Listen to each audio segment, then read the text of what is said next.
Mange Kimambe alikuwa ameshare video kuonyesha baadhi ya miili ambayo ilikuwa imetapakaa katika hospitali fulani ya Mwananyamala, ambayo inakisia kwamba ilikuwa ni waandamanaji ambao walikuwa wamepigwa risasi na jeshi la polisi la Tanzania kipindi wanaandamana. Sasa miili ikawa ni mingi sana, ikamwagwa katika chumba cha kuhifadhia maiti katika hospitali ya Mwananyamala. Sasa ni video ambayo watu wengi wamekutana nayo na Mange alikuwa ameshare hiyo video, lakini sasa hivi bana, Wizara ya Afya nchini Tanzania imekuja na kukanisha taarifa hizo, na kupitia barua ambayo alikuwa ameandika, alikuwa amesema kwamba Jamhuri ya Muungano wa Tanzania, Wizara ya Afya, na kuweka kipande picha ambayo ilikuwa inaonyesha video ya miili hiyo, na kusema kwamba Wizara ya Afya imeona picha na video inayoonyesha miili ya watu ikiwa imewekwa pamoja na kuelezwa kwamba hapo ni hospitali ya Mwananyamala, Dar es Salaam.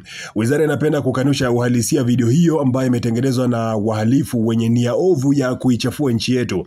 Wizara inataka wote waliotengeneza picha na kuzua taharuki za kuzihusisha na vituo vya kutolea huduma za afya kuacha mara moja. Inawasihi wananchi pia kuacha kusambaza picha hizo, na kufanya hivyo ni kuvunja sheria.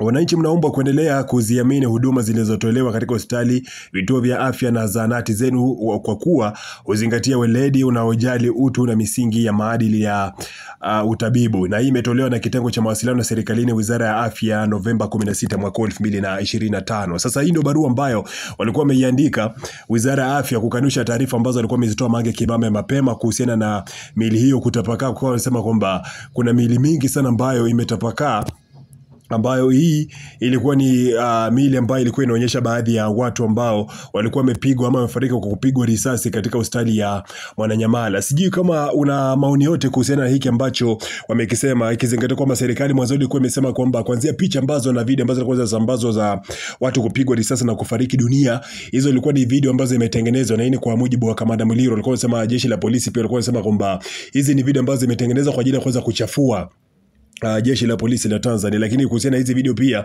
Wizara ya Afya imesema kwamba waliotengeneza video hizi wamezitengeneza kwa ajili ya kutaka kueneza uovu ama kutaka kuichafua tu serikali na Wizara ya Afya kiujumla. Mange Kimambe alikuwa ameshare video hizi, na sasa hivi kama hujapata fursa kuziona, nadhani kwamba zimezagaa sana kwenye mitandao ya kijamii.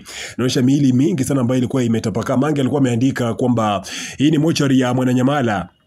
Aliachia video hii anahofia mno maisha yake, ndio maana imemchukua muda sana kunipa video hii. Anasema kuwa polisi walikuwa wanachukua simu za manesi na madokta, wanafuta video na picha na kuwatishia wasirekodi kitu. Yeye alikuwa na simu mbili na akawapa simu ambayo ilikuwa hajarekodi chochote, wakaridhika naye. Sasa alimtumia Mange bana hizi video, alikuwa anasema kwamba yeye alipata fursa kurekodi, lakini sasa polisi pia walikuwa wamevamia hospitali ya Mwananyamala kuwataka kila mmoja, manesi, madaktari na kila mmoja ambaye alikuwa pale, asiruhusiwe hata kurekodi kitu chochote kile. Sasa simu zao zilipokonywa na video zikafutwa, lakini huyu kwa bahati nzuri bana akawa na simu mbili ambayo aliwezesha kurekodi moja, lakini nyingine akawapa polisi, na sasa wakajiridhisha kwamba ameshapokea ama ameshapea kuwapa video yao na simu ambazo ilikuwa na video hiyo. Sasa wakaridhika kabisa, lakini akawa na akiba ambayo alimrushia Mange Kimambe, na ndio video ambazo sasa hivi zinasambaa. Una maoni gani? Uwanja wa comment unakuhusu.